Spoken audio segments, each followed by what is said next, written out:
Good evening. A footprint has been found, providing a key clue in the search for a little boy missing in South Australia's Outback for 4 nights. Police fear it's a long time to go without food, water and shelter, leading to a heartbreaking conversation with the family. Gus might not be found alive. We understand that about 5 o'clock on Saturday night, Gus was just playing outside in the sand like he normally does. His grandmother went out to find him and couldn't find him, so they looked around the area until they actually called emergency services. So we anticipate that he's wandered off, and that's where we're concentrating our search efforts. A small footprint in the dirt, but a big step in the right direction to finding little Gus. The boot was about 500 metres north of the property, and so that's sort of consistent with which direction that we anticipated that he would have walked. The boot print matches the sort of shoes that Gus was wearing at the time of his disappearance, and that boot print was found with the assistance of an Aboriginal tracker familiar with the area. And to sort of recap the story to date, he was playing outside of his family's homestead, which is surrounded by a 6,000 hectare sheep station. His grandmother went outside to look for him at about 5 p.m. and found no trace of him, and since then it's been essentially no holds stopped in terms of trying to find him with an enormous amount of police resources deployed. And we know that I got nightmares in my head, I fear thoughts build up until I can't feel. My mind fills up into a creature, and it haunts me somewhere much deeper. I got nightmares in my head, I fear. The footprint, the first key clue showing where Gus may have wandered off Saturday night. The 4-year-old last seen playing outside at his grandparents' homestead near Yunta 5 days ago. Police hold grave concerns it could be too long to survive.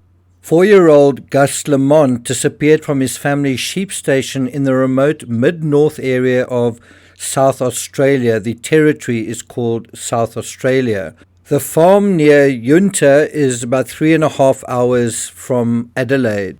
The little boy disappeared on a Sunday afternoon at about 5 p.m. No picture of the boy has been released to the media, but there is this description. Gus has long, blonde, curly hair. He was last seen wearing a grey sun hat, a cobalt blue t-shirt with a yellow minion on the front, light grey long pants and boots. The search for the little boy now enters a crucial stage. Imagine walking around outside day and night without food or shelter for 5 days. Now imagine those same odds of survival stacked against a 4-year-old, 84 hours and counting in the outdoors. And this is the sort of terrain we're dealing with.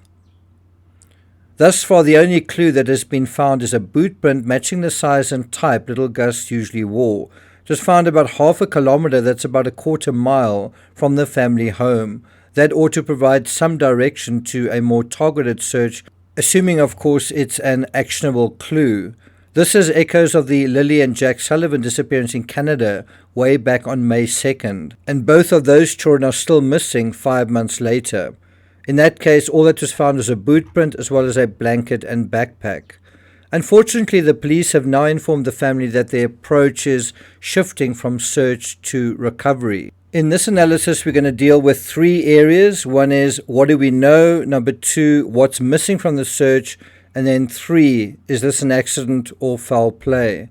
But before we get to that, if you haven't subscribed to the channel, please do. Just throw my bio on screen for a moment. I have actually travelled to this part of Australia, Kangaroo Island, Adelaide, a couple of years ago. Also covered the Cleo Smith disappearance in 2021. And I've written several books on missing children cases. If you're finding this analysis worthwhile, please subscribe. You can also hit the thanks button, and let's get started. So, what do we know? According to news.com.au, Gus has been missing from the mid-north South Australia since 5 p.m. on Saturday, and he was last seen on a property about 40 kilometers south of Yunta. The little boy has been missing, but not for a lack of trying. A small army was mobilized in the remote area to look for the boy, but so far to no avail. What's also been different, I don't want to say strange, is that in this case we haven't seen the parents in front of the cameras, We also don't even have a picture of the boy. A description of the shirt he was wearing has been provided, however. In terms of the location of that boot print, according to news.com.au, York Mid-North Superintendent Mark Cyrus told ABC Radio Adelaide on Wednesday, that's Wednesday morning, that the prominent footprint was found on Tuesday afternoon about 500 meters from the property's homestead. If you think about it, it took quite a long time just to find that footprint. 3 whole days. We positively identified that it's a child footprint. Superintendent Cyrus added that it's a very similar boot pattern to what Gus was wearing when he went missing. It took until the 4th day of Gus's disappearance for the camera-shy family to release a written statement. The boy's family said in a statement they were deeply distressed by the disappearance of their beloved Gus. This has come as a shock to our family and friends, and we are struggling to comprehend what has happened, the statement reads. Meanwhile, a local tracker with expert knowledge of the area has also joined the search. According to news.com.au, a local tracker with a deep understanding of the terrain has been brought in to follow the trail. This person, who we believe is an Aboriginal, a local, is very experienced and has got a very good connection with the country. He came up yesterday. He assisted us in the search and he'll continue on today.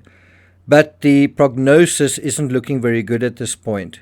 According to news.com.au, Gus has now been missing for 5 days, over 84 hours, and a young boy without food, water, shelter for that period of time. It's going to be pretty tough on that little lad. We always hold out hope that he's a tough lad and he's crawled under a bush and is still alive.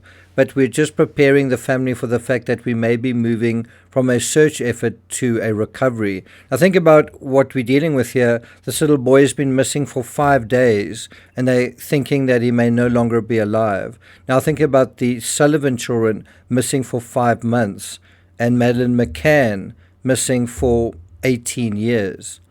What is missing from the search? Well, more than 100 people are involved in the search, including police, SCS volunteers, mounted units, water operations officers, drones, helicopters, and local community members on dirt bikes and ATVs. Well, what is missing from that list? I could be missing something, but nowhere have I seen or heard mention of tracker dogs. That ought to be the first priority. But it's possible trained canine units are simply not available in that part of Australia. I would want to get them there ASAP if I was in charge of the search. And that brings us to the third and final point, accident or foul play. Well, what inferences can we draw from the very limited information we have? Well, whereas Jack and Lily disappeared early in the morning, Gus seemed to have vanished at dusk just before nightfall. If that is the correct time, then it makes sense that the little boy could have gotten lost and disoriented in the dark. Finding him could also have been a lot more problematic in the dark. There's no street lighting out there. As soon as the sun sets, it is pitch black, right? Dusk is also the time predators, meaning wild animals, come out. Now, it's hard to say whether that's a factor here without knowing more about the sheep station and the type of animals you get there, but where there are sheep, there are often predators on these very large Australian farms, and a predator able to catch a sheep could be able to catch a small boy. I don't think that's likely, though. I think if that had happened, there would be prints as well. There'd be signs of injury, including items of clothing left behind. Inevitably, with so little information available, and this should be a little hint at the folks covering the Charlie Kirk case or following it, well, the conspiracy theorists have risen to the occasion here as well and come to the obvious conclusion they always come to in cases like this. Well, the little boy must have been abducted. It's the go-to shocking, sensational theory, but how likely is it? Well, there's very little evidence of anything at this point, including an abduction. For that to have been possible, one imagines a vehicle would have needed to be involved, and that ought to have been seen or heard or left tire tracks in the dirt.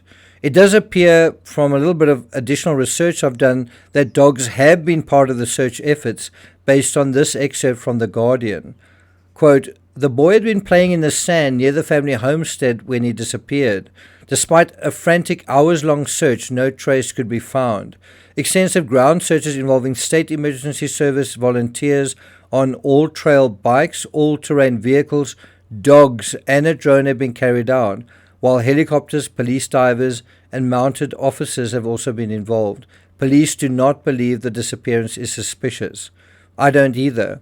There are certain areas that are probably a little bit difficult to search. There are certain holes in the ground, and then there are also some areas where there are stretches of water. Abductions do happen, like the abduction of Cleo Smith out of a tent in a camping ground around 4 years ago.